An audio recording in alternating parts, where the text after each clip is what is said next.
35 साल तक इस मुर्दा घर की चौकीदारी करने के बाद चाचा रिटायर हुए, लेकिन उसके 3 साल बाद तक चाचा का कोई रिप्लेसमेंट नहीं मिला। बहुत मुश्किल के बाद एक लड़का मिला, नाम दिलीप, जो तैयार हुआ इस मुर्दा घर की चौकीदारी करने के लिए।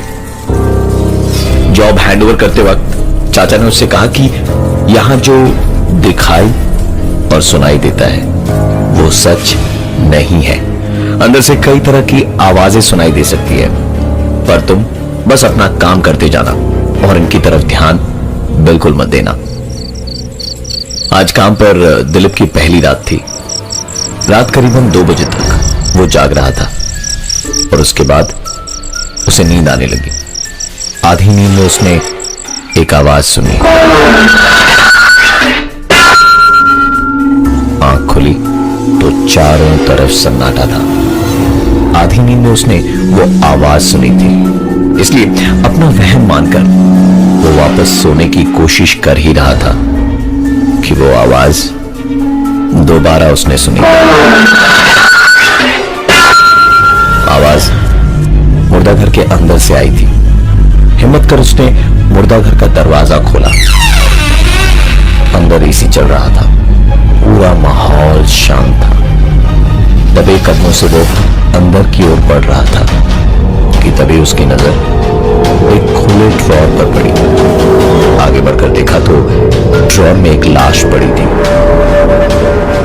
पहले तो वो डर गया, लेकिन फिर उसे लगा कि मुर्दा घर में तो लाशें ही होंगी, सो इसमें घबराने की कोई बात नहीं। उसने ड्रॉर बंद किया और मुर्दे घर का दरवाजा बंद करके बाहर बैठा ही था कि उसके फोन पर एक आवाज हुई। देखा तो फोन में बैटरी नहीं के बराबर ही थी। उसने अपने बैग से चार्जर निकाला और सीधा मॉर्ग के अंदर घुस गया, क्योंकि चार्जिंग पॉइंट सिर्फ वहीं था। दिलीप अपने फोन को चार्ज पर लगाकर दरवाजे की तरफ आगे बढ़ ही रहा था कि चार्ज पर लगा उसका फोन अचानक से बज उठा।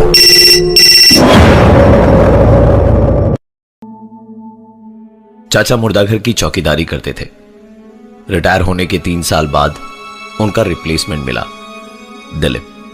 पहली ही रात दिलीप को एक आवाज सुनाई दी मुर्दा घर के अंदर से।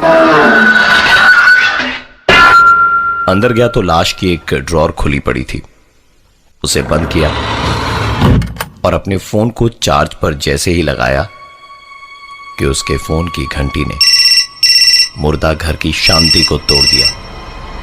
फोन उठाया तो दूसरी तरफ से आवाज आई, एक कंबल दे देना। और उसके बाद फोन डिस्कनेक्ट हो गया। दिलीप ने जब उस नंबर पर फोन किया तो उसे अपनी आंखों और कानों पर यकीन नहीं हो रहा था, क्योंकि वो मुर्दा घर के अंदर रखे हुए लैंड फोन का नंबर था। और सोचने वाली बात यह है कि उस समय उसके अलावा अगल बगल और कोई नहीं था। वो तुरंत दरवाजे के बाहर भागा और दरवाजा बंद करते वक्त न जाने उसे क्या सूझी कि उसने अपनी कंबल मॉर्ग के अंदर फेंक दी।